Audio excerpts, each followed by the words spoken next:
Mi nombre es Isabela y soy colega de Brian Manning.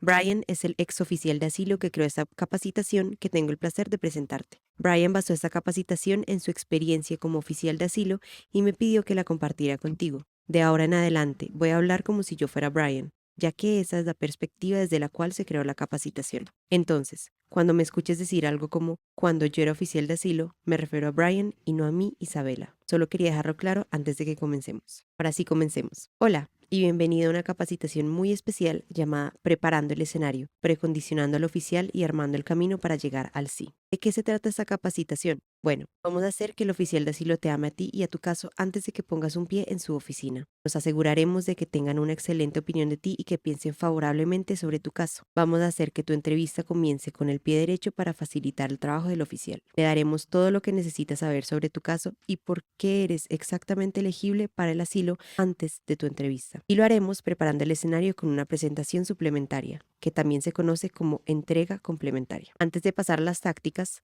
permítame brindarte brevemente un poco de contexto para que comprendas por qué esto es tan importante y por qué, si se hace bien, este archivo complementario puede ser tan poderoso. Verás, los oficiales de asilo obtienen el expediente del caso de una persona con anticipación y lo revisan para que puedan ir preparados a la entrevista. Por lo general, elaboran un resumen de preguntas y pueden investigar sobre las condiciones en tu país para estar mejor preparados. Ellos revisan el formulario de solicitud de asilo y revisarán la declaración personal que enviaste, si de hecho enviaste una. Por cierto, esta declaración personal a veces se denomina declaración escrita o simplemente historia. Todos estos términos se usan para describir lo mismo, una declaración que un solicitante de asilo escribe y presenta para su caso que explica lo que le sucedió y por qué tiene miedo de regresar a su país. Si presentas evidencia con tu caso, el oficial también la revisará. Las pruebas deben ser cosas como cartas de testigos o pruebas documentales, como un informe médico de una hospitalización después de que te atacaron, fotos de tus lesiones, la carta de un psicólogo profesional que hayas visto para ayudarte a lidiar con el trauma, o tal vez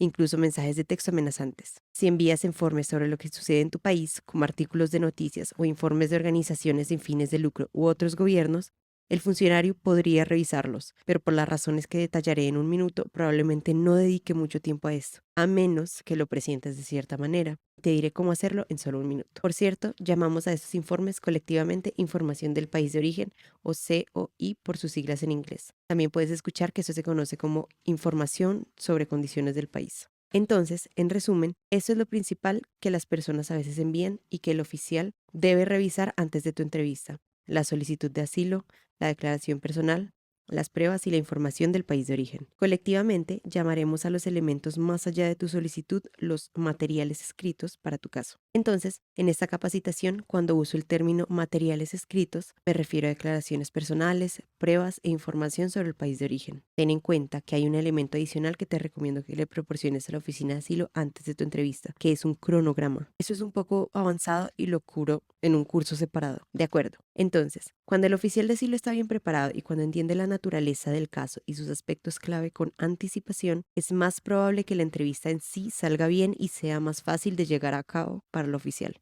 Entonces, cuando haces un buen trabajo con los materiales escritos, te estás ayudando inmensamente. Pero cuando el oficial de asilo no tiene mucho para continuar porque el solicitante no hizo un buen trabajo con sus materiales escritos, la entrevista puede ser mucho más complicada. Entonces, si no proporcionas todos los elementos que enumeramos y que componen los materiales escritos, entonces no estás maximizando tus posibilidades de éxito. Pero también es cierto que no te estás ayudando a ti mismo si los envías, pero haces un mal trabajo con los materiales escritos. Y esto sucede todo el tiempo. Las personas a menudo envían todos los elementos que enumeramos hace un segundo, pero están mal hechos. La mayoría de los solicitantes de asilo, incluidos los solicitantes inteligentes y sofisticados como tú, no saben cómo hacer esto de una manera que realmente ayude a su caso. Los materiales escritos están mal hechos, tanto en términos de contenido como de presentación. Entonces, cuando esto sucede, cuando alguien no presenta todos los elementos de los materiales escritos o lo hace de manera eficiente, el oficial tendrá que comenzar desde cero para analizar su caso. Tendrán que trabajar mucho más antes de la entrevista para prepararse. Si no haces un buen trabajo con los materiales escritos, estás creando más trabajo para el oficial. Y confía en mí, no quieres hacer eso. Después, en la entrevista, tendrían que hacer preguntas sobre temas básicos que podrían haberse abordado fácilmente en los materiales escritos de una persona. Tener que hacer estas preguntas lleva tiempo. Es tedioso y frustrante para el oficial. El oficial puede tardar una hora o más en tener una idea de qué tipo de caso está frente a él antes de que pueda enfocarse en los problemas que realmente importan para su decisión. Y eso es molesto para el oficial. y no quieres molestar al oficial. De hecho, todo lo que hagas para solicitar asilo debe estar orientado a hacer la vida del oficial de asilo lo más fácil posible, pues el trabajo de un oficial de asilo es difícil, la carga de trabajo es inmensa y la naturaleza del trabajo es emocionalmente exigente. En realidad es un trabajo muy estresante. De hecho, la mayoría de los oficiales de asilo no duran más de un par de años en ese puesto. Es porque es difícil. La mayoría de los solicitantes son desorganizados y no saben cómo presentar un caso de una manera que le facilite la vida al oficial de asilo, de una manera en la que el oficial diga: finalmente un caso limpio y ordenado, donde esté exactamente cuáles son los problemas y sé exactamente lo que debo hacer para prepararme para entrevistar a esa persona. Y también tengo una buena idea hacia dónde irá la entrevista, e incluso de la decisión que probablemente terminaré tomando. Y para ser honesto contigo, en realidad no es muy diferente para los solicitantes de asilo que tienen un abogado. Cuando yo era oficial de asilo, me sorprendió ver lo poco que hacían la mayoría de los abogados de inmigración para ayudar a sus clientes. Los casos de clientes con abogado rara vez estaban mejor preparados que los casos de personas sin abogado. Descubrí que la mayoría de los abogados de inmigración saben muy poco sobre la ley de asilo. Es un nicho complicado dentro de la ley de la inmigración que,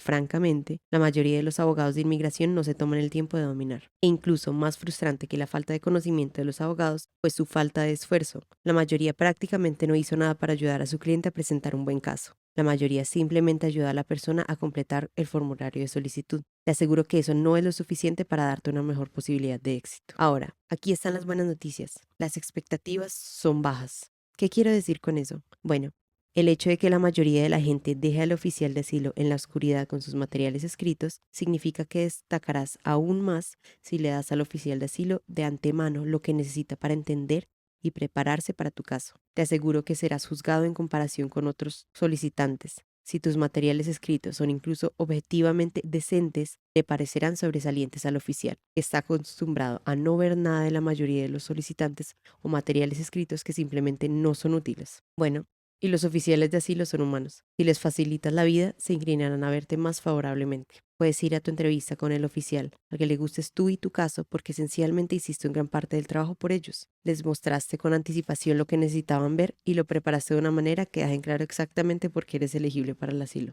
En verdad, cuando yo era oficial de asilo y alguien venía ya con un caso preparado que facilitaba mi trabajo, creo que yo estaba más inclinado a darles asilo.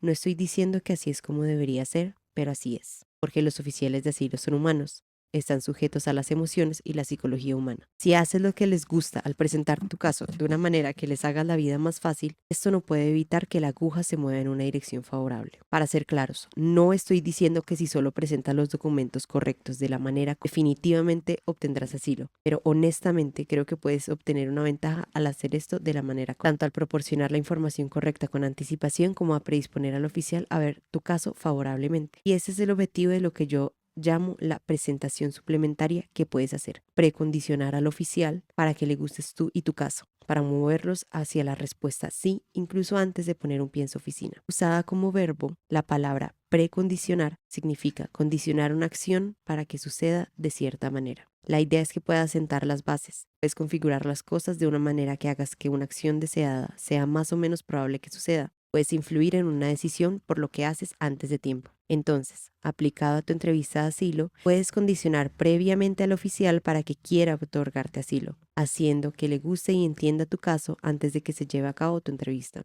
Cuando yo era un oficial de asilo, en las raras ocasiones que alguien enviaba con anticipación exactamente lo que necesitaba saber sobre su caso, lo hacía de una manera concisa y fácil de consumir, yo entraba a su entrevista con una mentalidad completamente diferente que cuando un solicitante hacía un mal trabajo con sus materiales escritos. Entonces, la pregunta es: ¿cómo le das al oficial de asilo lo que necesita con anticipación para que entienda tu caso y vea que eres elegible para el asilo? ¿Cómo logras que entren en tu entrevista pensando: sé de qué se trata este caso, estoy preparado para ello e incluso creo que mientras esta entrevista transcurra de la manera que espero, probablemente le da asilo a esta persona? Bueno, para las personas que ya solicitaron asilo y están esperando su entrevista, lo haremos a través de la presentación complementaria. Este es un paquete que vas a enviar a la oficina de asilo para que lo incluya en el expediente de tu caso, para que el oficial asignado a tu caso pueda revisarlo antes de tu entrevista. Hay 3 elementos centrales para la presentación complementaria y son, adivinaste, los materiales escritos de los que hablé anteriormente. Lo primero es una breve declaración escrita, lo segundo es información del país de origen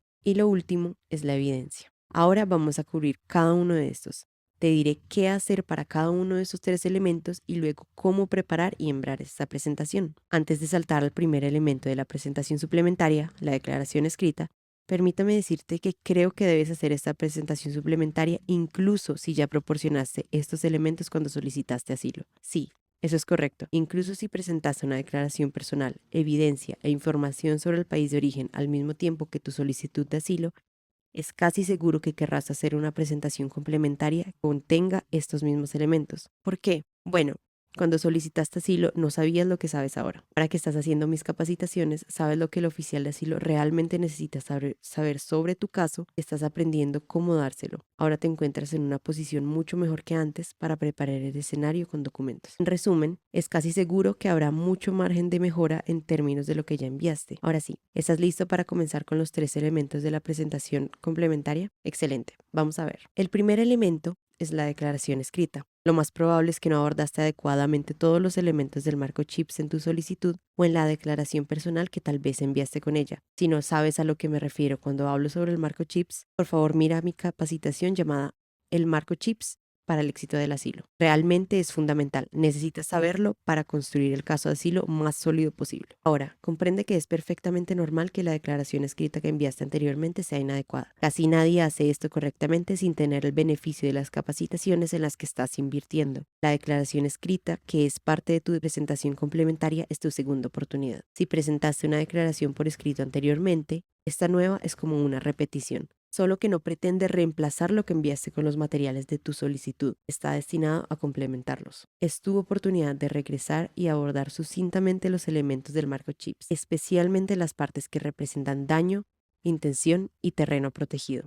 Escribirás un documento que no tenga más de 3 páginas a espacio simple en el que cuentes incidentes de daño, cualquier cosa que haya sucedido o cualquier circunstancia general que indique que es probable que sufras daños en el futuro y que muestre también por qué alguien te haría daño, qué es lo que tienes que les hace querer hacerte daño. En esta declaración te asegurarás de enmarcar las cosas de una manera que sea consistente con tus representaciones anteriores, hechas en los materiales de tu solicitud para que no haya preocupaciones de credibilidad. Ahora, si te das cuenta de que cometiste un error en tu presentación anterior, está bien. No repitas la información errada en tu presentación complementaria, solo por tratar de ser coherente. Más bien, explica en tu nueva declaración escrita cuál fue el error en tu presentación anterior y también explica en una oración o dos a qué se puede atribuir el error. Por ejemplo, si dijiste en tu declaración anterior que recibiste 4 llamadas amenazantes, pero te das cuenta que esto fue un error y de hecho recibiste 8 de esas llamadas, querrás abordar esto en tu nueva declaración y decir por qué erráticamente indicaste anteriormente que solo hubo 4 llamadas.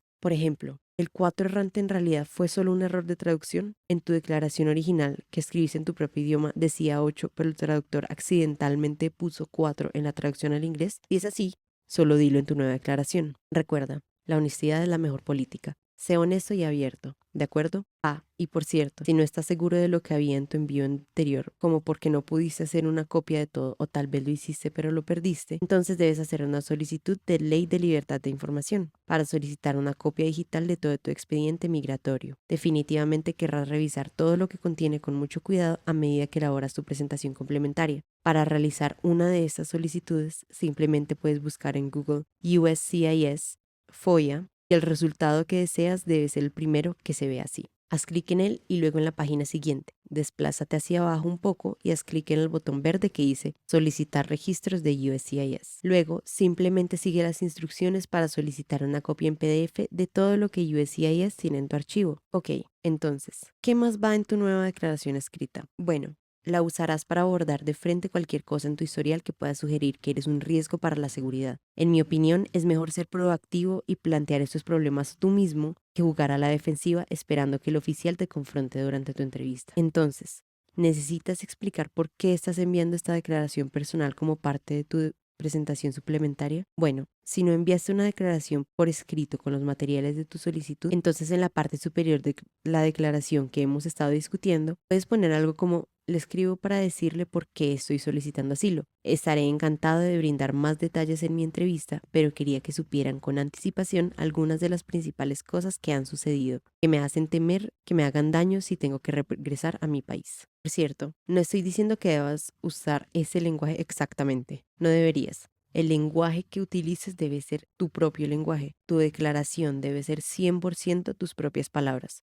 Solo te estoy dando una sugerencia sobre el sentimiento que tal vez quieras considerar apuntar. Si ya enviaste una declaración personal, podrías considerar algo como lo siguiente en la parte superior de tu declaración escrita complementaria. Le escribo para brindar la información sobre mi caso que creo que puede ser importante para usted. Incluí algo de esto en la declaración personal que presenté con mi solicitud de asilo y ahora deseo brindar más detalles sobre algunas cosas de esa declaración con el fin de ayudarlo a comprender mi situación. Presentaste previamente una declaración personal. El objetivo de esta declaración complementaria es condensar todo en una breve declaración que el oficial realmente leerá, que es fácil de consumir y que aborda solamente las cosas que son relevantes para la decisión de asilo. Ahora, después de haber visto muchas declaraciones personales como oficial de asilo, creo que tengo un buen sentido de lo que es bueno y lo que no es útil. Prometo que si lo haces bien, puede marcar una gran diferencia en tu caso. Tu declaración escrita puede servir como una ruta. Sale mostrar al oficial cómo llegar a la respuesta sí. Entonces, ¿cómo haces esto?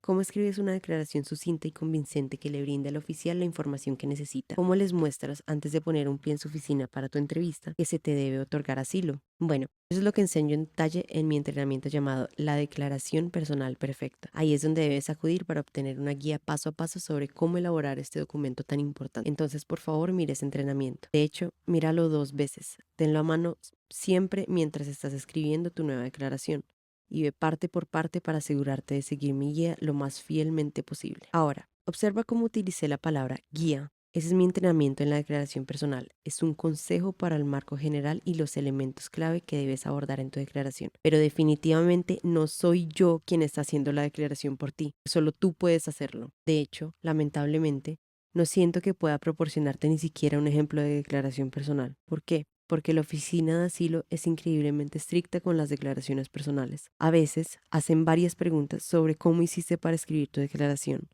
Incluso a veces, si miraste muestras o plantillas, parecen pensar que sería inapropiado hacerlo. Estoy completamente de desacuerdo y creo que los jueces de inmigración tienen una opinión muy diferente sobre las declaraciones escritas. En la Corte de Inmigración es normal que los abogados escriban la declaración completa de su cliente después de que el cliente le cuenta la historia al abogado. Eso es aceptable en la Corte de Inmigración, pero en la oficina de asilo, por alguna razón, los oficiales parecen pensar que tienes que escribir cada palabra por tu propia cuenta y que obtener información específica del caso y mirar una muestra o plantilla es algo malo. Y yo no quiero ponerte en una posición incómoda si el oficial te pregunta si alguien te ayudó con su declaración. Por esa razón, no aconsejo a personas que no son mis clientes sobre los detalles de su declaración y no les proporciono ningún tipo de muestra o modelo para que lo vean. Y por cierto, te insto a no cometer fraude migratorio. Es tentador hacer esto con tu declaración. Es tentador ir a comprar uno de alguien en WhatsApp o lo que sea. Pero por favor no hagas eso. No copies de otra persona y no inventes cosas ni exageres. ¿De acuerdo? Haz esto de la manera correcta. Bien. Eso cubre lo que necesitábamos en la capacitación actual sobre la declaración escrita que enviarás con tu presentación complementaria. Entonces, estamos listos para el siguiente elemento, COI. La segunda parte de la presentación complementaria es la información del país de origen, a la que la Oficina del Asilo hace referencia por su acrónimo en inglés, COI. COI se refiere a informes, artículos de noticias y similares sobre tu país que respaldan las cosas que necesitas establecer para obtener asilo. Probablemente no sea el caso de que tú mismo seas mencionado en ningún informe de prensa u otro tipo de informes, pero está bien. La información sobre las condiciones generales en tu país o sobre eventos específicos que no pueden ser específicos para ti será útil para convencer al oficial de asilo de que cumples con los criterios de elegibilidad para el asilo. Para que quede claro, no estás obligado a encontrar un artículo de noticias o un informe de una organización no gubernamental que hable sobre un ataque contra ti. Eso probablemente no existe en tu caso, ¿verdad? Pero no pasa nada, no es un problema. Es normal. El oficial no espera que tú le muestres eso. Ahora, si hay un testigo de algún incidente que pueda escribir una carta al respecto describiendo lo que vio y escuchó, entonces eso es genial. Inclúyelo con tu presentación complementaria. Pero no es información sobre el país de origen, eso es evidencia. COI y evidencia, de lo que hablaremos en un segundo, son dos cosas diferentes. La evidencia es un apoyo que es específico para ti y tus circunstancias, y COI es, como su nombre indica, información sobre tu país. Entonces, ¿cuál es un ejemplo de dónde COI puede ser especialmente útil? Bueno, es importante cuando no has sido gravemente herido en el pasado, pero temes que pueda hacerlo en el futuro. Puedes usar informes y artículos para mostrar que las personas a las que temes, ya sea el gobierno o ciudadanos privados, están haciendo cosas malas a personas como tú. En otras palabras, puedes demostrar que las personas que se encuentran en una situación similar a la tuya están siendo perseguidas debido a uno de los terrenos protegidos, por lo que existe una posibilidad real de que tú también seas perseguido. ¿Tiene sentido? Déjame darte un ejemplo. Digamos que una persona que es gay no se preocupaba por su orientación sexual mientras estaba en su país, pero luego viene a los Estados Unidos y adopta su identidad y comienza a vivir abiertamente como una persona gay. Bueno, tal vez nunca le pasó nada malo cuando estaba en su país, pero eso es realmente porque nadie sabía que era homosexual en ese entonces. Ahora, las personas del país de origen lo saben debido a las redes sociales de la persona y porque es abierta al respecto, y quisiera vivir abiertamente su identidad si tuviera que regresar a su país. Bueno, pues no ha pasado nada malo y esa persona no ha sido amenazada, por lo que no hay razón para creer que está en la lista de daños de alguien. Nadie en su país está pensando, oh, no puede esperar hasta que fulano regrese aquí, le vamos a dar una lección. Más bien, el miedo aquí se basa en lo que sabemos sobre cómo se tiende a tratar a las personas homosexuales en este país. Sabemos que el simple hecho de ser gay en este país es suficiente para poner a alguien en grave riesgo de sufrir daño. ¿Cómo sabemos eso? Y lo que es más importante, ¿cómo convencemos al oficial de asilo de esto? Información del país de origen. Así es como señalamos informes creíbles que muestran que la persecución de miembros de la comunidad LGTBI+ está generalizada, que las personas en esta comunidad son tratadas terriblemente y que es peligroso vivir abiertamente como una minoría sexual en ese país. Un iraní que se convierte del Islam a otra religión una vez en los Estados Unidos estaría en una situación similar, en el sentido de que su caso sería prospectivo, basado en su temor de persecución futura y no centrado en el daño en el pasado, y dependiente de información del país de origen para demostrar que califica para el asilo. Otro ejemplo son las personas de Afganistán que trabajaron o apoyaron a los ejércitos de gobiernos occidentales, o trabajaron para el anterior gobierno nacional afgano antes de que los talibanes tomaran el control del país nuevamente. Y el simple hecho de ajustarse a este perfil es suficiente para ponerlos en grave riesgo. Y la forma en que le mostramos al oficial que esto es cierto, que esta persona legítimamente puede ser perseguida, es a través del COI que muestra que los talibanes rutinariamente atacan a las personas que encajan en ese perfil. De acuerdo, ese es un tipo de caso en el que COI es especialmente importante, en el que afirma que estás en riesgo solo por ser quien eres, solo porque posees uno de los terrenos protegidos, y las personas así son perseguidas con frecuencia en tu país. ¿En qué otras circunstancias la información del país de origen es realmente clave para tu caso? Bueno, el COI es crucial en los casos en los que el gobierno no es el perseguidor. Con eso me refiero a que la persona o el grupo que lo ha perseguido o que podría perseguir en el futuro no trabaja para el gobierno, como si no fuera oficialmente parte de una agencia gubernamental, sino que son actores privados, ciudadanos. En verdad que en varios casos de asilo, los malos son la policía o miembros del ejército y actúan en calidad oficial para dañar a las personas. En tal caso, diríamos que los perseguidores son actores gubernamentales. Es el gobierno el que hace la persecución. Pero en muchos casos, los malos son actores privados. Son personas que no trabajan para el gobierno. Estos pueden ser miembros de pandillas, milicias o cualquier civil. De hecho, pueden ser personas que conozcas en tu comunidad, incluso miembros de tu propia familia. Afortunadamente, todavía es posible obtener asilo cuando el perseguidor no es del gobierno, pero es un poco más difícil. Debes dar un paso adicional para establecer tu elegibilidad. En este caso, debes demostrar que el gobierno no puede o no quiere controlar a los temidos perseguidores. En otras palabras, debes convencer al oficial de asilo de que el gobierno esencialmente tolera la persecución o está tan abrumado y superado que simplemente no puede hacer nada al respecto. La idea aquí es que si pudieras ir a denunciar a los malos a la policía u otras autoridades competentes y se pudiera esperar razonablemente que tomaran medidas efectivas para mantenerte a salvo, entonces realmente no necesitas asilo en los Estados Unidos. Podrías estar seguro más o menos en tu propio país. Entonces, Estados Unidos no te daría asilo. Pero la política de asilo de Estados Unidos reconoce que otras personas, además del gobierno, pueden perseguir y persiguen a otros, y que a veces el gobierno simplemente no está en condiciones de ayudar. Hemos decidido que las víctimas en esta posición aún deberían poder obtener asilo. Pero para que tengas asilo en estas circunstancias, el oficial debe estar convencido de que las autoridades de tu país no pueden o no están dispuestas a ayudar a las personas en tu posición. Personas que han sido agredidas o corren el riesgo de ser agredidas por las mismas razones que está siendo perseguido. ¿Cómo puedes convencer al oficial de esto? Bueno, si lo sabes por experiencia personal o conoces de alguien más que lo sabe, eso es relevante y debes hablar sobre ello en tu declaración escrita. Y si es posible, proporcionar pruebas al respecto.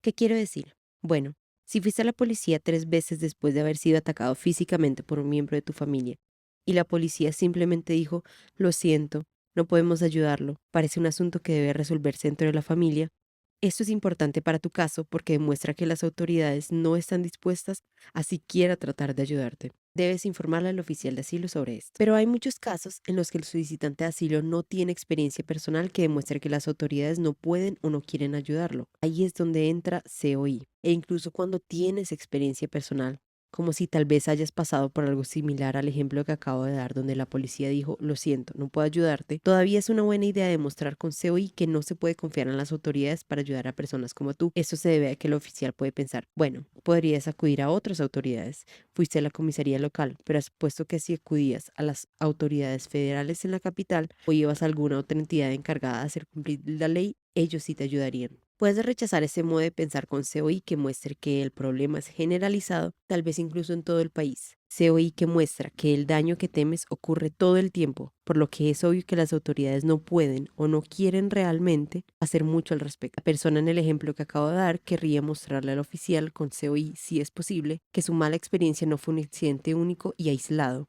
Idealmente, podría encontrarse con COI que diga, o al menos indique que este tipo de cosas suceden todo el tiempo. Y a veces puedes encontrar informes que dicen que las autoridades de un país dado se niegan más o menos a responder a ciertos tipos de persecución, o que están abrumados y simplemente no pueden controlar el problema incluso si quisieran. La información del país de origen que muestre que las autoridades de tu país son corruptas también puede ser útil. El oficial de asilo puede pensar, bueno, si sé que esos dos policías te están acosando y amenazando, pero apuesto a que estarías bien si solo los denunciaras en la cadena de policías o si fueras a una estación de policía diferente o una entidad policial diferente. Puedes encontrar un COI que pinta a las fuerzas del orden como ampliamente corruptas, como por ejemplo, que las fuerzas del orden y otros funcionarios gubernamentales violan la ley con impunidad.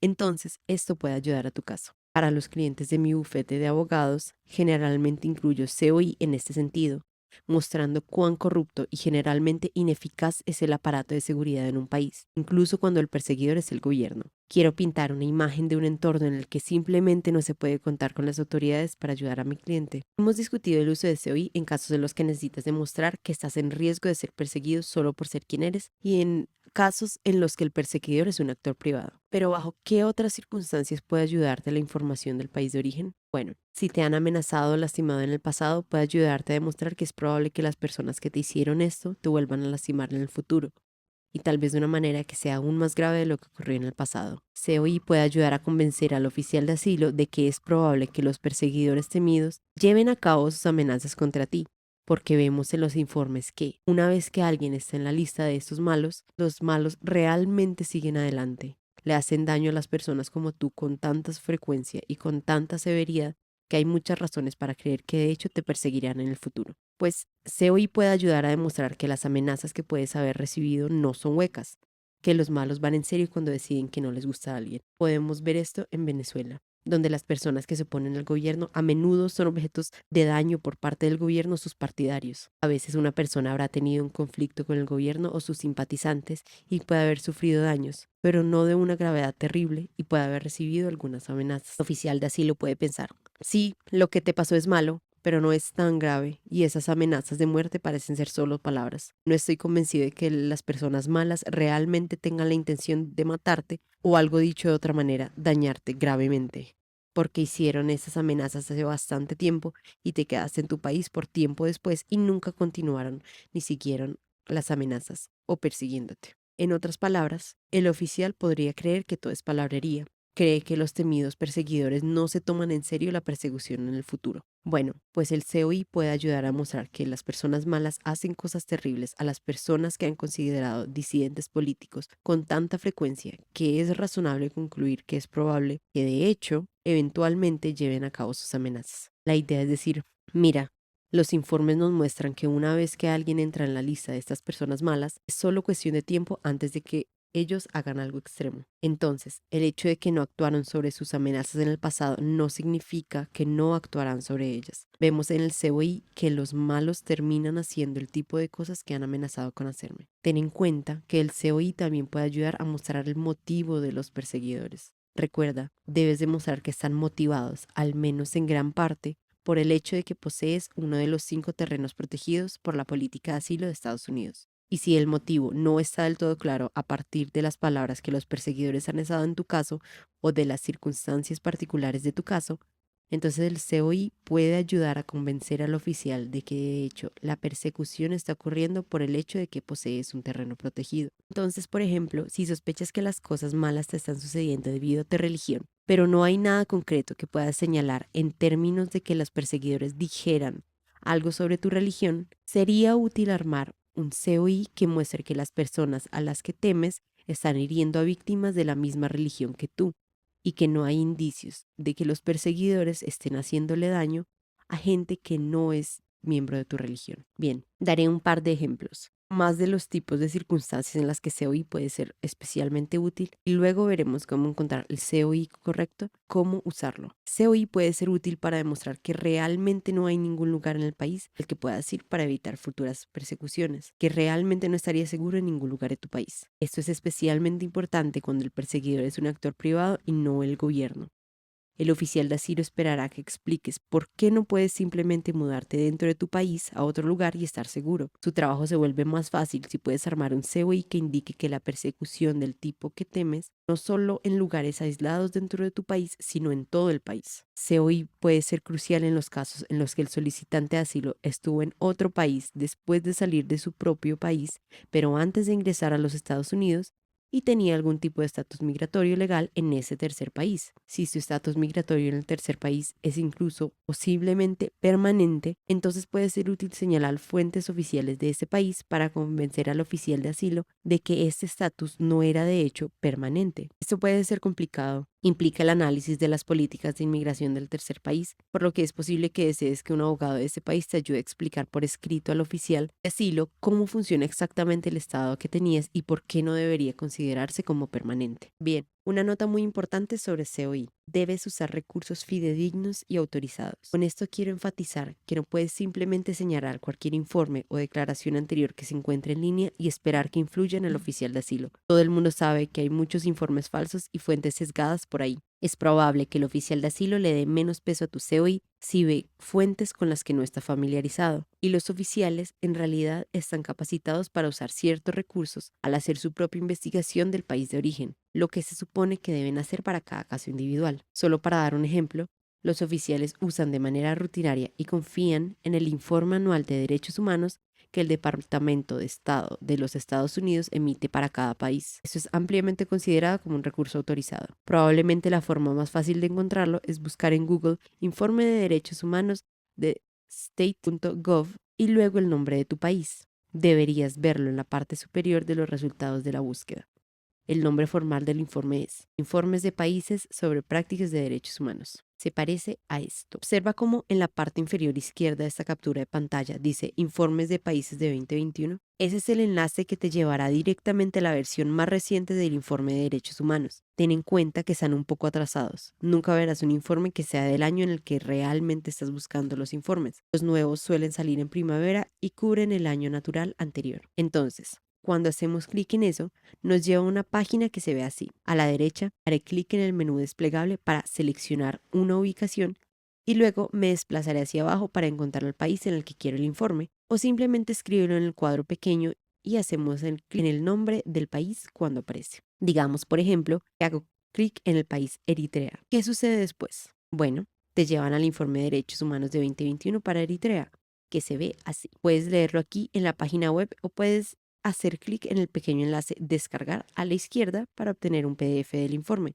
Si realmente vas a utilizar el informe en tu archivo complementario, debes obtener el PDF. Cuando hago clic en el enlace Descargar, obtengo el PDF que se ve así. Este informe para Eritrea tiene 26 páginas. Los informes para algunos países son más cortos, mientras que para otros son más largos. Están divididos en varias secciones, con un resumen ejecutivo en la parte superior que brinda una descripción general. A menudo hay un lenguaje muy útil en ese resumen. Déjame darte un ejemplo de cómo funciona esto. Digamos que alguien de Eritrea fue arrestado y detenido por las autoridades, quienes amenazaron con que la persona será liberada esta vez, pero si las autoridades vuelven a ver a la persona, la encerrarán en la cárcel, tirarán la llave, hacerle cosas innombrables, porque la persona se lo merece por oponerse al gobierno. Bueno, hay mucho lenguaje en este resumen que respalda la proposición de que es probable que suceda, que las autoridades de Eritrea cometen graves abusos contra los derechos humanos, incluso contra personas que perciben como disidentes políticos. Por ejemplo, en el resumen ejecutivo dice que Eritrea es un régimen autoritario, donde miembros de las fuerzas de seguridad cometieron numerosos abusos. Además, las fuerzas de defensa de Eritrea fueron responsables de abusos graves y generalizados contra los derechos humanos,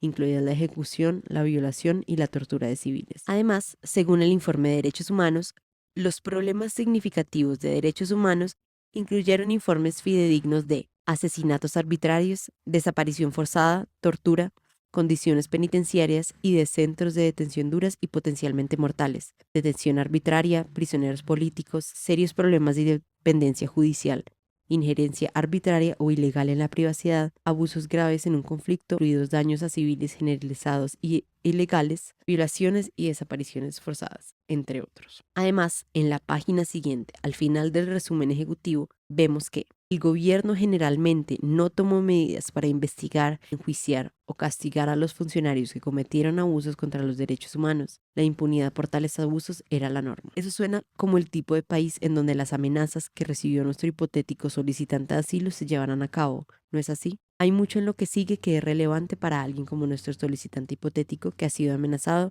con irse a la cárcel. Por ejemplo, el informe dice, un número desconocido de personas desaparecieron durante el año y se creía que estaban bajo detención del gobierno o que habían muerto mientras estaban detenidas. Un poco más abajo dice, las denuncias de tortura continuaron, especialmente contra los presos políticos, que es exactamente en lo que podría convertirse nuestro hipotético postulante. Todavía más abajo hay una sección sobre condiciones de las prisiones y los centros de detención, donde el informe dice que las condiciones de detención supuestamente siguieron siendo duras, lo que provocó graves daños a la salud y en algunos casos la muerte. Además, hay un párrafo que dice, se cree que las autoridades han continuado con la práctica de retener a algunos detenidos en régimen de incomunicación en contenedores metálicos y celdas subterráneas sin retretes ni camas. El gobierno no brindó sistemáticamente atención médica básica o de emergencia adecuada en las prisiones o centros de detención. Los alimentos, el saneamiento, la ventilación y la iluminación eran inadecuados y a veces el agua potable solo estaba disponible para comprar. Suena terrible, ¿verdad? Además, en relación con nuestro solicitante, las autoridades colocaron a los presos políticos en régimen de aislamiento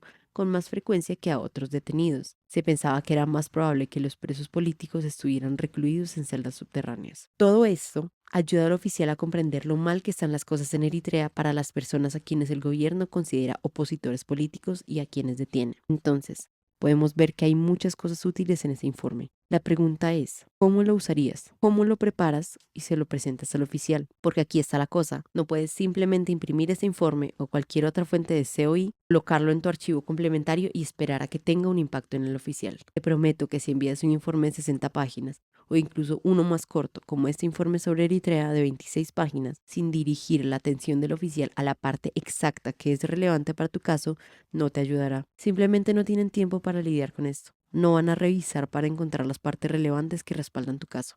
Ese es tu trabajo. La mejor manera de maximizar las posibilidades de que el oficial realmente vea lo que quieres que vea es hacer referencia al lenguaje relevante exacto del informe en tu declaración escrita, indicando en qué página se encuentra en tu archivo complementario y luego resaltar literalmente el lenguaje relevante en el informe. En nuestro ejemplo de Eritrea, el solicitante podría discutir en su declaración escrita complementaria la amenaza que recibió de esta manera. Justo antes de que me liberaran de la detención, el militar me dijo, tienes suerte, te dejaremos ir esta vez, pero si alguna vez te volvemos a ver, te encerraremos en la cárcel, tiraremos la llave y te haremos cosas indescriptibles que te mereces por oponerte al gobierno. Me temo que cumplirán esta amenaza, ya que muy a menudo detienen, torturan e incluso matan a personas a las que consideran puestas al gobierno. El Departamento de Estado de los Estados Unidos hace referencia en su informe de derechos humanos más reciente para mi país que hubo informes de tortura, especialmente contra presos políticos. El informe también dice que según los informes, las condiciones de detención siguieron siendo duras, lo que provocó graves daños a la salud y en algunos casos la muerte. El informe de departamento analiza la tortura en la página 3, que encontrará en la página 6 de mi archivo complementario, y analiza las condiciones de prisión en la página 4, que se encuentra en la página 7 de mi presentación complementaria. Entonces, eso es todo. Este es un ejemplo de cómo podrías usar COI para respaldar tu caso. Ten en cuenta que en este ejemplo no incluí una cita formal, pero le dije al oficial dónde podía encontrar el lenguaje que estaba citando. Creo que esa es la mejor manera de manejar esto si lo haces sin un abogado. Por cierto, si contratas a un abogado, Él es el que debe hacer todo el trabajo de COI por ti y debe discutirlo y mencionarlo en su informe legal. No debes discutir ni citar COI en tu declaración personal si tienes un abogado, pero la mayoría de los que están viendo esta capacitación están procediendo sin un abogado, así que quería mostrarte cómo, por tu cuenta, puedes aprovechar COI para respaldar tu caso. Ten en cuenta que le dije al oficial en qué página del informe real se encontró el lenguaje de referencia y en qué página de mi suplemento se encuentra. Quiero decir con eso, bueno, idealmente deberías enumerar tu archivo complementario. ¿Qué significa eso? Bueno, todo lo que sigue a tu carta de presentación debe estar numerado en orden secuencial y debe haber, justo después de tu carta de presentación, un índice que muestre exactamente en qué página se encuentra todo. Entonces, si el orden de mi presentación complementaria es carta de presentación, declaración escrita, información sobre el país de origen y luego evidencia, la primera página de mi declaración escrita será la página 1. Si tiene 3 páginas, será la página 1 hasta 3. Luego, la página 4 de mi presentación complementaria será la página del siguiente elemento, que es el COI, y así sucesivamente. Podría verse algo como esto. En este ejemplo, la declaración personal comienza en la página 1 y luego hay 2 piezas COI diferentes que comienzan en las páginas 4 y 9. Luego, la evidencia comienza en la página 16 del paquete, con un segundo elemento de evidencia en la página 17. Esto facilita que el oficial encuentre la información que está buscando en tu presentación suplementaria. Pueden alternar rápidamente entre tu declaración personal y el COI o evidencia. Tener tu presentación numerada con un índice incluido facilita las cosas para el oficial de asilo y queremos hacer que su trabajo sea lo más fácil posible. ¿Cómo creé esto? Bueno, yo utilicé un software que se llama Bundle Docs. Puedes encontrarlo en bundledocs.com, pero hay otros programas donde puedes hacer esto, como Adobe Acrobat. Incluso puedes hacerlo manualmente dentro de Microsoft Word o quizás en otros programas de edición de PDF. Pero quiero mostrarte algo importante sobre el COI en este ejemplo de presentación suplementaria. Ahora estamos mirando la página 4 del Informe de Derechos Humanos del Departamento de Estado, que, como recordarán, nuestro solicitante hipotético de Eritrea hizo referencia en su declaración personal. Dijeron que los informes de derechos humanos discuten las condiciones de prisión en la página 4 que se encuentran en la página 7 de mi archivo complementario.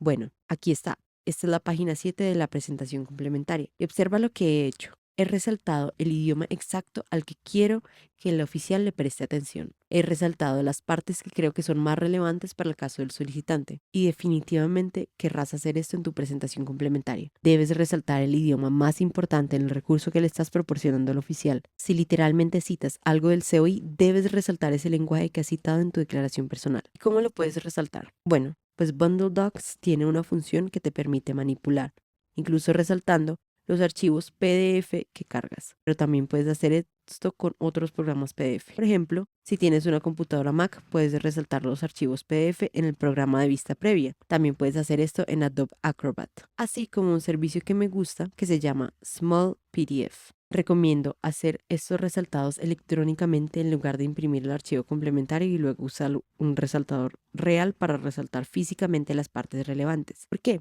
Bueno, como explicaré más adelante, vas a enviar esta presentación complementaria a la oficina de asilo por correo electrónico y deseas que los aspectos más destacados aparezcan en la versión electrónica de la presentación, en el PDF que enviarás por correo electrónico. Ahora sí, volvamos a cómo preparar el COI. Puedes ver en el índice de la presentación complementaria de muestra para el solicitante de Eritrea que el informe de derechos humanos se encuentra en las páginas 4 a 8.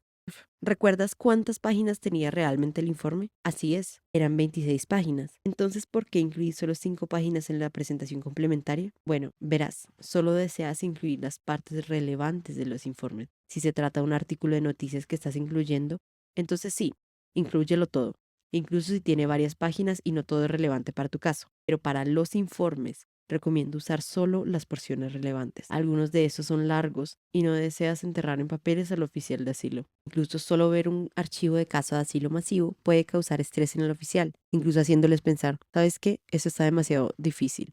Y mentalmente comprobarlo. Es menos probable que a tu archivo de caso le presten la atención que merece si es simplemente abrumador en volumen. Para los informes COI, recomiendo incluir la portada del informe si existe, la tabla de contenido o índice si existe. Luego, pasa a la primera sección en la que has resaltado el lenguaje que deseas que el oficial vea, incluye toda esa sección o si es muy larga, encuentra un buen punto de corte que parezca natural y termínalo ahí. Luego, salta a la siguiente sección que citas o referencias en tu declaración personal y haz lo mismo. A continuación, une todas estas partes en un solo PDF utilizando algún tipo de software de manipulación de PDF. Sí, Puedes terminar con un PDF para esta fuente de COI que tenga vacíos enormes, pero creo que es mejor que incluir un informe enorme en el que solo unas pocas páginas están directamente relacionadas con tu caso. Ten en cuenta, cada fuente de COI debe incluirse como un elemento separado en tu presentación complementaria. Con esto quiero decir que no debes tener solo una sección de COI genérica, donde un informe se ejecuta en el siguiente sin un índice para mostrar al oficial en qué página exacta comienza cada recurso por separado. Más bien, cada recurso debe estar claramente etiquetado y debe quedar claro dónde comienza dentro de tu sección COI.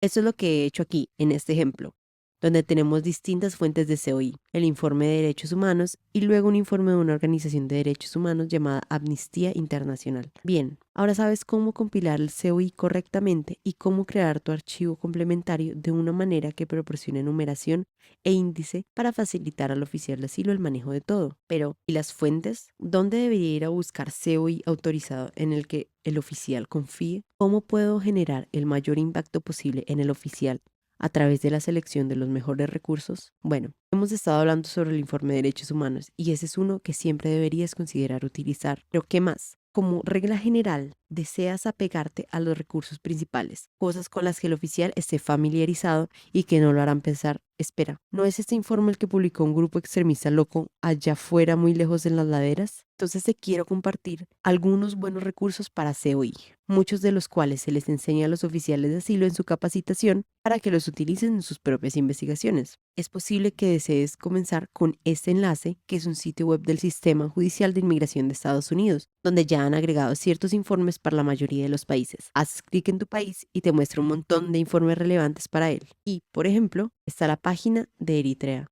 donde tienen enlaces a varios años del informe de derechos humanos, informes de gobiernos extranjeros e informes de organizaciones no gubernamentales. Puedes ver los nombres de varias ONG muy respetadas: Amnistía Internacional, Human Rights Watch y Freedom House. Deberías considerar buscar en Google el nombre de cada una de estas organizaciones, seguido con el nombre de tu país, para encontrar informes de estas organizaciones sobre tu país. Ten en cuenta que en el lado izquierdo de esta página web hay enlaces a recursos divididos por tema. Por ejemplo, hay uno sobre mutilación genital femenina. Entonces, si fueras de Eritrea y tu caso fuera sobre eso, definitivamente querrás hacer clic en ese para ver qué información proporciona. También debes consultar estos dos sitios que obtienen muchos informes y los organizan de una manera útil. Se llama ReftWorld y ecoi.net. Son excelentes recursos. ¿Recuerdas que una página que vimos hace un minuto tenía un enlace a informes del gobierno del Reino Unido? Bueno, eso se debe a que algunos otros países producen informes similares al informe de derechos humanos del gobierno de Estados Unidos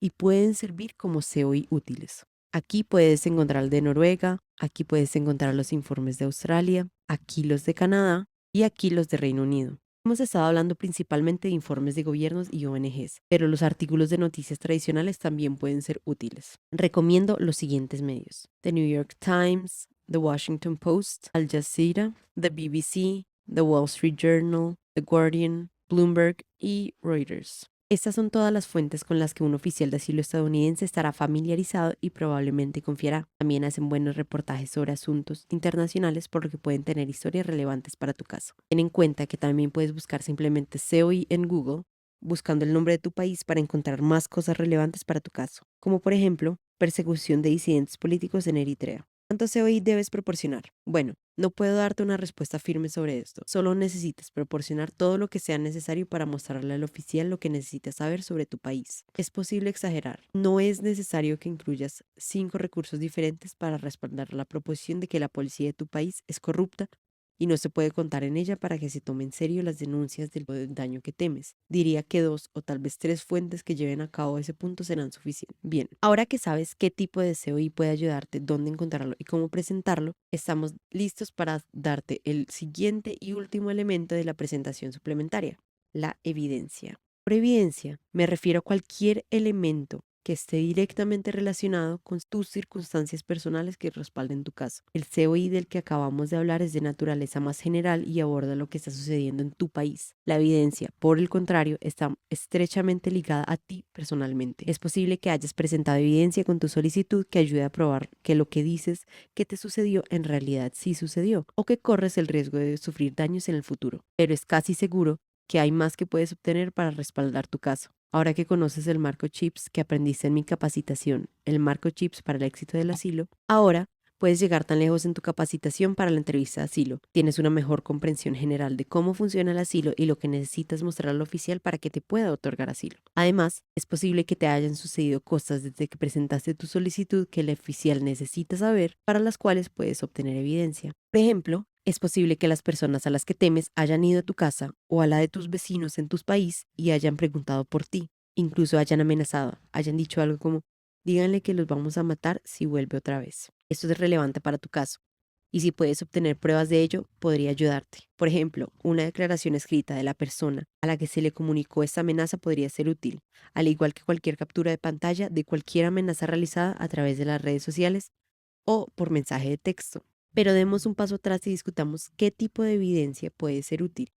¿Qué deberías tratar de obtener? Bueno, antes que nada, considera cada incidente de daño y cada amenaza que hayas soportado y luego hazte esta pregunta: ¿hay alguien con experiencia de este incidente que pueda escribir una carta al respecto, o hay alguna evidencia documental que ayude a probar que el incidente realmente ocurrió? El objetivo principal de la evidencia es respaldar lo que estás diciendo en términos de cosas que afirmas que han sucedido. No se requiere para probar la existencia de un hecho, pero puede ayudar. Entonces, si puedes obtener algo que respalde lo que dices que sucedió, deberías intentar obtenerlo. Ahora, permíteme darte un par de ejemplos para mostrarte qué tipo de evidencia se proporciona más comúnmente y cuál puede ser útil, y luego diré unas palabras sobre el formato y la presentación de la misma. Volvamos a nuestro ejemplo del caso de solicitante de Eritrea. ¿Recuerdas cómo fue detenido y amenazado? Bueno, si hubo alguien que presenció esto, lo que significa que tiene conocimiento personal de lo que sucedió, entonces nuestro solicitante debe tratar de obtener una carta de ese testigo, suponiendo que lo conozcan y piensen que pueden hacer esto sin poner a nadie en peligro. Esto es un punto importante. La evidencia no es lo suficientemente importante en la oficina de asilo como para poner a alguien en peligro al tratar de obtenerla. Si crees que por pedirlo podrás poner a alguien en riesgo, entonces simplemente olvídate de esa evidencia. Recuerda, puedes obtener el asilo sin ningún tipo de prueba documental, siempre que tu testimonio sea detallado, coherente y plausible. Ahora, volviendo a lo de la carta de nuestro testigo, ¿qué debe incluir? Bueno, debería centrarse precisamente en lo que vieron y escucharon durante la detención del solicitante. Por ejemplo, podría ser algo como: Ron y yo hemos sido los mejores amigos desde que éramos niños y estábamos juntos en la protesta contra el gobierno cuando las autoridades nos arrestaron a ambos y nos llevaron al centro de detención. Los retuvieron en la misma celda y cuando finalmente los liberaron, uno de los guardias lo apartó a un lado y le habló directamente. Estaba a unos 4 pies de distancia y podía escuchar claramente lo que le decía. El guardia le dijo algo como: tienes suerte, te vamos a dejar salir esta vez, pero si alguna vez te volvemos a ver, te encarcelaremos y tiraremos las llaves. Te haremos cosas indescriptibles porque te lo mereces por oponer al gobierno. No recuerdo las palabras exactas que usó el guardia, pero definitivamente fue algo muy parecido a esto. Entonces ya tienes una idea de cómo funciona esto, ¿verdad? Ahora, ¿debería este testigo, llamémoslo Bill, hablar de otras cosas en esta carta? Bueno, ¿recuerdas que dijo que son amigos durante hace mucho tiempo y que los dos fueron arrestados juntos mientras protestaban contra el gobierno? Parece que Bill podría estar familiarizado con las actividades políticas de nuestro candidato. Por cierto, perdón, ya le dimos un nombre a nuestro solicitante, pues se llama Ron. La información sobre las actividades políticas de Ron probablemente sean relevantes para su caso, ya que el guardia lo detuvo y lo amenazó porque pensó que Ron se oponía al gobierno. Además, Bill y Ron fueron detenidos mientras protestaban contra el gobierno. Entonces sí, cualquier detalle que Bill pueda dar en su declaración que demuestre que Ron ha estado involucrado activamente en la oposición política sería útil. Esto ayudaría a establecer que Ron posee uno de los 5 terrenos de asilo protegido, una opinión política, y es lo que está causando que el gobierno lo perjudique. Pero verás, al hablar de las actividades políticas y la opinión política de Ron, la carta de Bill no debería decir simplemente: Ron es muy activo con su partido político y asiste a muchas protestas contra el gobierno porque odia el gobierno. Ese tipo de error es muy común en declaraciones para casos de asilo. El escritor de una carta no nos está diciendo cómo saben este tipo de cosas. El primer pensamiento en la mente de un oficial al leer esta carta de Bill sería: ¿y cómo sabes eso? Así no es como tus testigos deberían escribir esas cartas. En cambio, necesitan señalar hechos sobre los cuales tienen conocimiento personal. Por ejemplo, si Bill, nuestro testigo, sabe que Ron asistió a muchas protestas porque Bill también asistió y vio a Ron en ellas, entonces Bill debería decirlo en su carta. Podría decir, por ejemplo: yo personalmente he participado en al menos 10 protestas contra el gobierno con Ron. La primera a la que asistimos juntos fue alrededor de octubre de 2020 y la última fue el día que nos detuvieron, el 20 de mayo de 2022. En la mayoría de las protestas a las que asistimos juntos, Ron vestía la camiseta del partido político de la oposición y él llevaba un cartel que hicimos juntos que decía abajo al gobierno corrupto. Eso, como puedes ver, es algo que realmente le da a la oficina de asilo datos útiles de lo que suena como un testigo confiable. Ahora, ¿qué pasa con lo que la persona que escribe la carta está bastante segura de que sucedió, pero que literalmente no vio ni escuchó que realmente sucedió? Por ejemplo, digamos que durante la detención, Bill vio a un guardia sacar a Ron de la celda común y atravesar una habitación y cerraron la puerta detrás de ellos. Unos minutos más tarde, Ron regresó a la celda común ensangrentado y cojeando. ¿Debería Bill hablar de esto en su carta aunque no vio el ataque? Sí. Debería explicar lo que vio y podría decir algo como: cuando regresó, a Ron le salía sangre por la nariz y le costó mucho incluso volver al banco de la celda. Le pregunté qué había pasado y me dijo que 3 de los guardias lo habían golpeado. Un par de palabras sobre formato y transmisión de declaraciones de testigos. Manténlo breve. Te recomiendo que aconsejes a las personas que declaren que lo limiten a una sola página. El escritor debe indicar su nombre completo e idealmente incluir una copia en PDF de la página de datos de su pasaporte, que puede ir en la página después de la carta. También debe firmar y fechar la carta, pero las cartas de testigo no necesitan ser notariadas. ¿Y cómo deberían hacerte llegar esta carta? Está bien que te envíen una versión en PDF por correo electrónico, pero debe ser una copia escaneada de un original que contenga una firma de tinta húmeda. ¿A qué me refiero con esto? Me refiero a que el autor de la carta en realidad firmó con un bolígrafo de tinta en lugar de aplicar una firma digital o electrónica, y luego escaneó la página que contenía esa firma de tinta, creando un PDF que luego te enviaron por correo electrónico. Si alguien te envía una carta física por correo, o si de hecho obtienes algún tipo de evidencia por correo, debes conservar el sobre o el paquete en el que vino y llevarlo junto con la evidencia original que contiene a tu entrevista de asilo. Los oficiales a veces piden ver el sobre en el que supuestamente vino una prueba. Si alguien te envía evidencia por correo electrónico, necesitas imprimir y llevar contigo el correo electrónico real, o solo el archivo adjunto que es la evidencia. Lo último, es decir, solo la evidencia. No necesitas llevar el correo electrónico real, en mi opinión. Permíteme abordar rápidamente una pregunta que a menudo recibo sobre los testigos. ¿USCIS los contactará? Por ejemplo, ¿el gobierno de Estados Unidos se comunicará con ellos y les hará preguntas sobre tu caso? No, es casi seguro que no lo harán.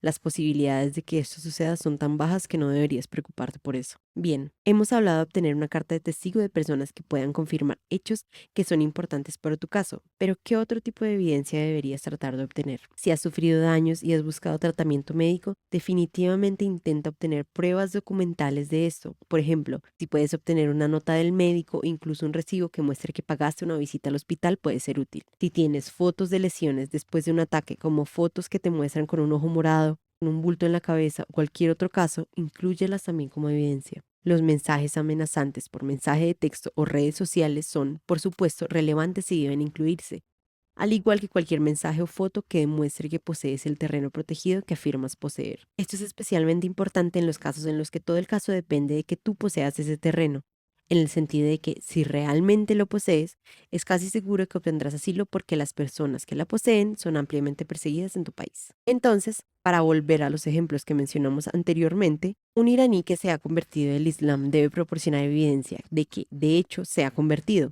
Debe buscar documentos, mensajes y fotos que tiendan a indicar que sí, esta persona realmente tiene la religión a la que dice haberse convertido. Lo mismo para una minoría sexual, me refiero a cualquiera que no sea heterosexual. A pesar de lo complicado que es esto, necesitan convencer al oficial de que sí son una minoría sexual y por lo tanto deberían tratar de obtener evidencia, por extraño que suene. ¿Para qué más debes obtener pruebas? Si sufriste psicológicamente como resultado del daño que recibiste, debes tratar de obtener evidencia de esto. Una carta de un profesional de la salud mental que hayas visto puede ser poderosa. Si continúas teniendo problemas físicos debido a la persecución, como quizás dolor o incluso una discapacidad física, entonces conseguir que un médico documente esto podría ayudar. Es posible que debas proporcionar evidencia documental sobre asuntos de inmigración. Por ejemplo, si estuviste en un tercer país después de salir de tu propio país, pero antes de ingresar a los Estados Unidos y tenías estatus de turista ya. Sería una buena idea incluir una copia de tu visa y el sello de pasaporte que obtuviste para ingresar a ese país que demuestre que tenías estatus de turista y no permanente. Esto es con el propósito de abordar el tema de reasentamiento firme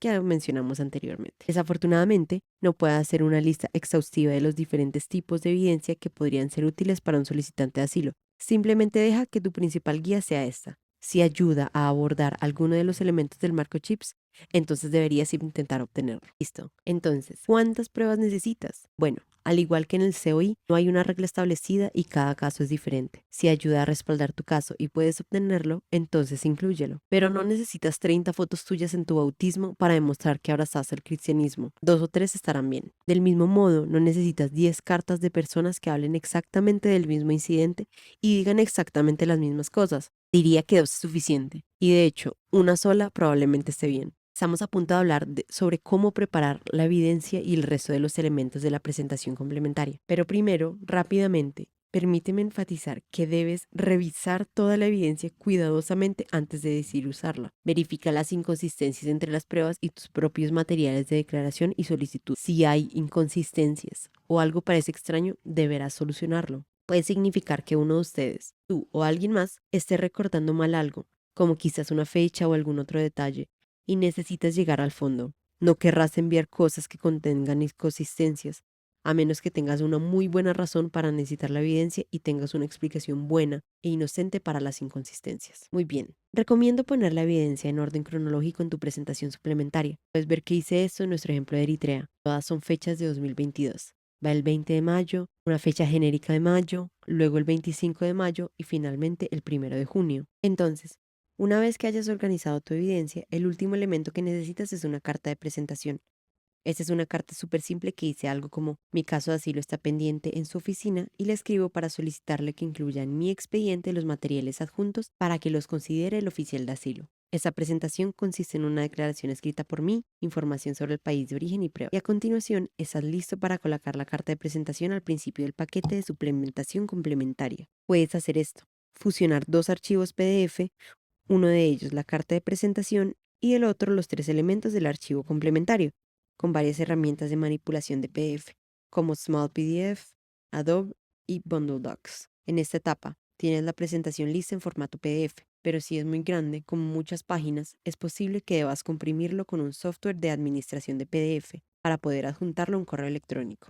Los servicios de correo electrónico no te van a permitir enviarlo si es un archivo masivo. Si solicitaste asilo en papel, necesitas imprimir el PDF, que es tu presentación complementaria completa, incluida la carta de presentación, y enviarla por correo físico a la oficina de asilo. Si solicitaste asilo en línea a través del sitio web MyUSCIS, entonces deberás cargar todo esto a través de tu portal de MyUSCIS como documento complementario. En ese caso, no es necesario que lo envíes por correo como una versión física. Pero, ¿cuándo deberías enviar esta presentación complementaria? Por ejemplo, si tu entrevista aún no ha sido programada, ¿sigues adelante y la envías tan pronto como la compiles o esperas a que recibas el aviso de la entrevista por correo? Bueno, te recomiendo enviarlo ahora mismo. Una vez tengas todo listo, simplemente ponerte en contacto con la oficina de asilo de esta manera a través de tu presentación complementaria podría ser suficiente para alentarlos a programar tu entrevista. Ok, ¿estás listo para aprender lo que creo que es un movimiento inteligente y que realmente puede ayudar al oficial de asilo y que nadie hace? Muy bien, debes enviar por correo electrónico tu presentación complementaria